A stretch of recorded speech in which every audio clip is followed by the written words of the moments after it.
Hello, my trust and believe followers and viewers. Some of the language might not be appropriate for certain audiences, so don't take offense. That I might say some shit that's not appropriate.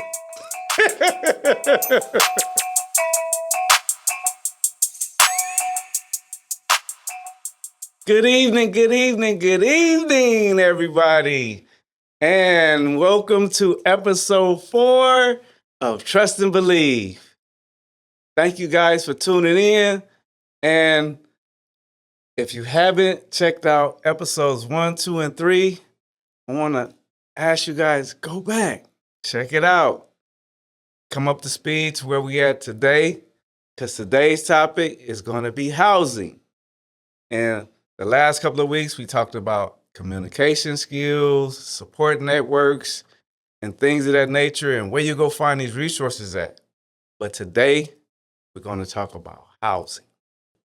A peaceful roof over your head and a solid foundation under your feet is the most important physical component needed by any human to focus in their life. So, generally, housing is the thing that keeps you secure, where your mind can think straight. Because if you don't have housing, you're going to be all over the place. You're going to be in survival mode. So first, we're going to get into the general housing. Because housing, a lot of different levels to it.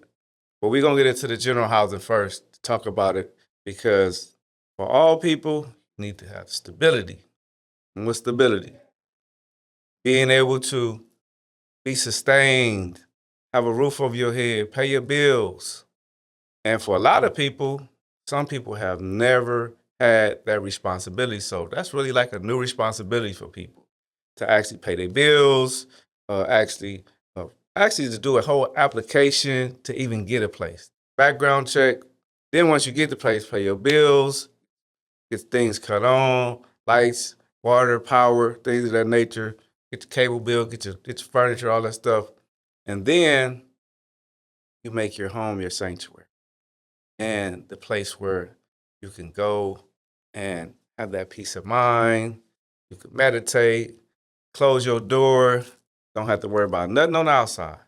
All about you and do what you do. A lot of transitional houses or halfway houses, I'm going to break it down a little bit to you guys about the differences in the state and the feds. If you are assigned to a halfway house, you don't have a choice in the matter. That's where you got to go, period. So, upon getting to that halfway house, whatever they want to call it, community resource center, whatever, you need to check it out, learn the rules, see how it's structured. If possible, talk to somebody who's been there so they can break it down to you, the do's and don'ts of this institution that you're in, the new facility, because everywhere you go is rules. And all of the transitional houses, halfway houses, they have different rules, different stipulations.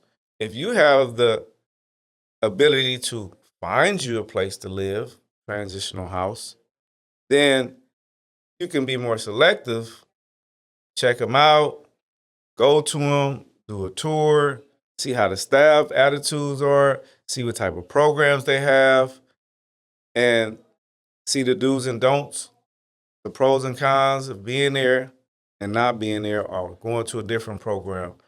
And understand that every place is different. But one thing is going to be in common, all of them got rules. There's rules in life that you got to follow. So, and being in the state, a lot of these people, before they even finish their program, a lot of lifers without, people been gone a long time, they put them in houses like 360, Health Right, and Amity and all of that stuff, and GEO programs. And some of them are still kind of implemented by COs and structured from prison. In those situations, a lot of those people, they getting tested, they still under a lot of scrutiny, but it's all better than being inside a penitentiary where things could jump off that fast and you won't make it to the street. And also, most of the places, they're going to do a motivational interview with you as well to see if you fit their program, to see if your attitude is right. So you need to have your mind correct and your thoughts in the right place, because you might like the place, but the place might not accept you because your mentality might not fit the residency of that program. So you have to be mindful of all these things. They kind of match up. And when you're in these places, the best thing to do is mind your business, be respectful, follow the rules, and do what you need to do to get yourself together. It's not there to make new friends and have powwows and spreads. Did all that shit in prison. You're in the free world now. Not saying that you can't have a camaraderie with the people, but you want to start doing your stuff solo. You want to start making sure that you're crossing your T's and dotting your I's out here in society. And it starts in the halfway house or those transitional places where you still have that structure. Some you can be out, some have curfews, some you have keys, some you gotta knock. It all just depends. Now, how do you find these places? First of all, I'm gonna recommend Lessons Learned. You can call Lessons Learned, contact Lessons Learned, and they will definitely have a directory to all the transitional houses, San Bernardino, LA County, to Riverside County, to San Diego County. Now, you can also go to your work source centers, the local work source centers. You can contact Amity. You can contact Hopics. You can ask your probation or your parole officer or your supervised release officers. Where are the transitional houses at? Where are the places that I can have a residency at?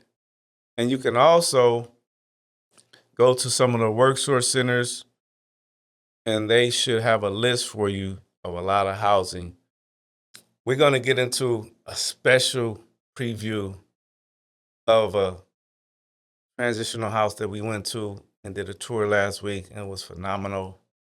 TDD Supportive Housing. My sister, Deborah Roberson, great queen, been through it all. And to today, from purchasing her first home 11 years ago, she has 3 different housing complexes now.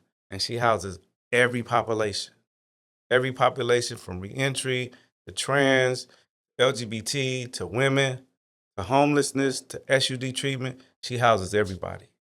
She does a phenomenal job, and I'm very grateful to have her as a partner and a community collaborator, because she does a phenomenal job. She helps people get their lives back online, and their housing component shows a lot of love. So I'm gonna get into a little lick and listen. So you guys check out the video. Miss Roberson, how did you actually come up with the idea for this beautiful transitional house and the operation that you're running right here? From lived experience. I was homeless myself, and I took a little bit of my recovery process and as well as working, and I put it all together in one and show what I would want to receive is what I want to give to my participants. So I saved my money up to $15,000 in 2011 after I graduated from my treatment program, and this was stopped me from being homeless, this house right here. This very porch is where I created the TDD name after losing my children within 15 months. That's where the name came from. I lost my last child in this house. Right, so the lived experience part kind of dictated what you knew was needed and was necessary to help, people to thrive and get themselves together. That is correct. I got released from prison in 2003, and all barriers were against me. I did 6 months in, 6 months out, 6 months aftercare. So I was able to save my money to get my first housing, which is a triplex back in 2011. Ms. Roberson has been doing reentry before reentry was even an entity. So this is my 3-bedroom house that I first bought that stopped me from being homeless. Here is one of our two-man room here that they have. Again, you see, I have positive affirmation everywhere I go. Well, this was a 6-man facility, I turned it into a female. But when I got out of prison, these 2 rooms were my children's room, and this was my master bedroom. This is the room that stopped me from being on the streets.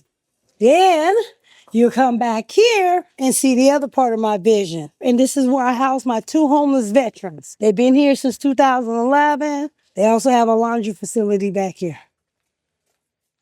Yes. And let me say that again. Reentry didn't come out till about 2014, 2015. And as you just heard Ms. Roberson says, she's been doing reentry and servicing reentry people since 2003 when she came home, when reentry didn't even exist in society. We are at TDD Supportive Living, Inc. TDD stands for Tony, Dimples, and Dana. Those are Mrs. Roberson's 3 daughters that all passed away within 15 months of each other. So she named her business after her daughter so that we can be covered by angels. And I think that's one reason why we're so successful. Can you maybe, Ms. Lee, just tell us what's going on here on this board? So this is what we call our TDD Supportive Living Empowerment Calendar. So we made an empowerment calendar to try to teach them things that they need to know to sustain a good life when they leave us. So we have classes like financial literacy. Then we have a men's group where all the men get together and just talk about things that men need to discuss. We do simple table games. We have things like setting boundaries. We teach them how to realize who they are. That's why we have this Who I Am calendar. Right. So tell me, how did you pick your illustrious staff? Because you got a nice operation and you have multiple housing, and I know you needed help and a team to make this grow. So how did you pick your staff? I come with a team of experienced people. I pick only lived experience. I don't want nobody that's just come out of school and don't know what it's like to put boots on the ground or to live homeless. This is the House of Hope. This is my reentry housing. This whole facility consists of 30 bedrooms and 32 bathrooms. Wow. And as you see, they have 2 refrigerators, stove. We feed them 3 meals a day, and we offer them a chance to get on their feet by saying, per the grant and funding, they can stay with me for a year free. So it sounds like your big heart wants to save the world, but Ms. Lee also keeps you in balance as well. Yeah. To let you know, like, no, we can't do that. I know you want to. I know your passion. I love it, but it's protocols that we have to follow. It's policies we have to follow, and keep you balanced because you can't save the world. Yeah. But we're going to continue to try, right? Right. So financial literacy should be offered in every prison out here so people can learn how to start budgeting, saving money. People need to be housed. So we need to come up with more solutions and come together as community-based organizations and go in mass droves and let the community know we're here for them and we need to provide more for the community. So that we can make our communities better and the people coming home from prison have a place to live, people that's homeless on the street have a place to live, and also not just a place to live, but a place to learn, to be educated or habilitated or re-educated. Here is our female house. Here's the same model. See how different it is from the male's house? Yeah. It has a little twist in it. Mm-hmm. And they get a beautiful view of Los Angeles. Believe it or not, they're not looking in the alley, they're looking at downtown Los Angeles. And every room features a bathroom. Every room features a bathroom.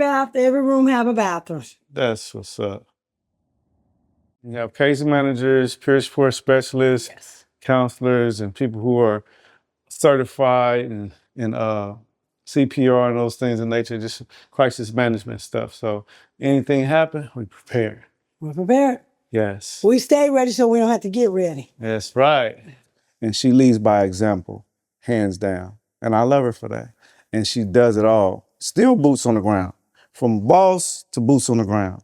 So no matter how much money you got, how high your status were, you remain grounded and you keep it sincere and genuine and authentic. And that is the biggest quality that people coming home from prison or anybody coming to a transitional house, they want to feel that love. For all you Bible thumpers, religious people that have a heart and have a passion and want to donate and sponsor a bed, you can hit up Ms. Roberson at www.tddsupportive.org. People need to be in these beds and have a place off the street.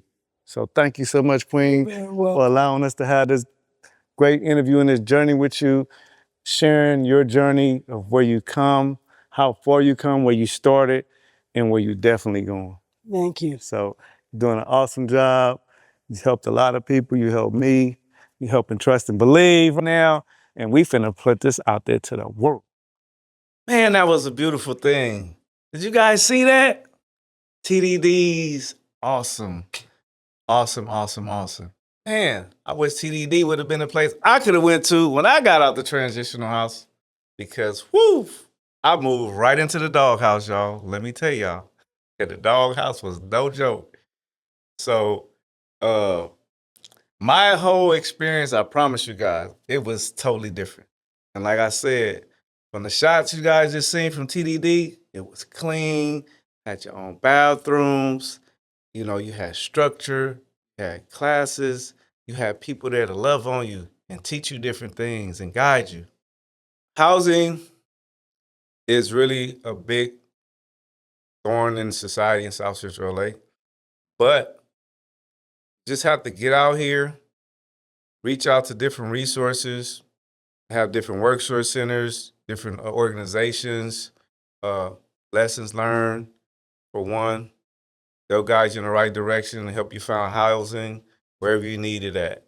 But the main thing is do not get discouraged and get the efforts. The efforts mean when a person come home from prison, they're discouraged, they got barriers, they got challenges, there's overwhelmed, like, fuck this shit.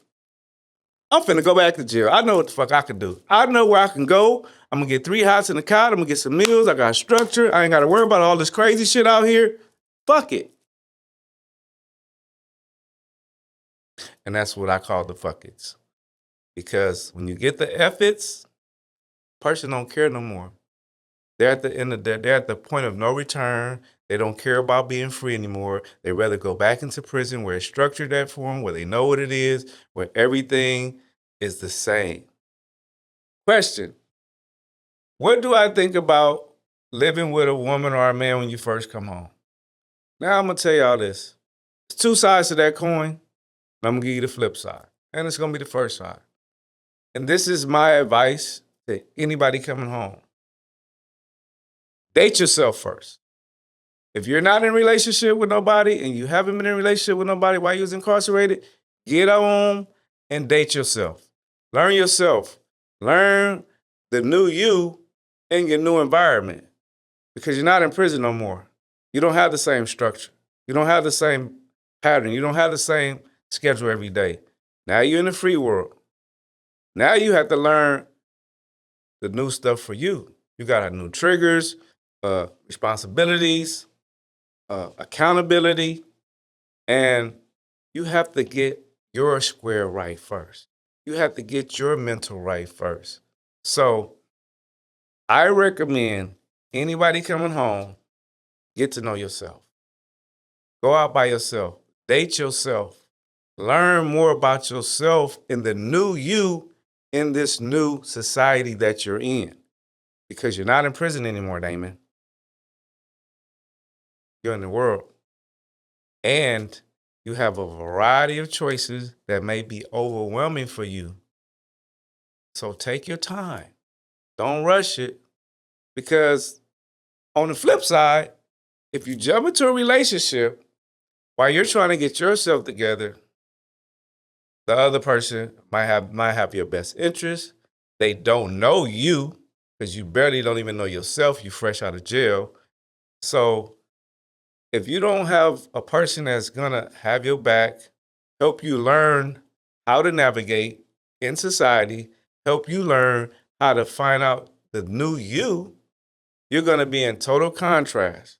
Because everybody know in a relationship, it takes 2, right? And if I'm fresh out of jail and I'm trying to learn a woman, but she got her whole life over here doing what she's been doing prior to me coming home from jail, she don't have an interest in helping me better myself or get myself together, it's going to be pretty much, what can I do for her?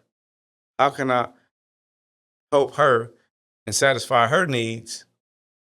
And she's been in the world, but I'm free to the world. I'm new to the world, and I don't have a clue.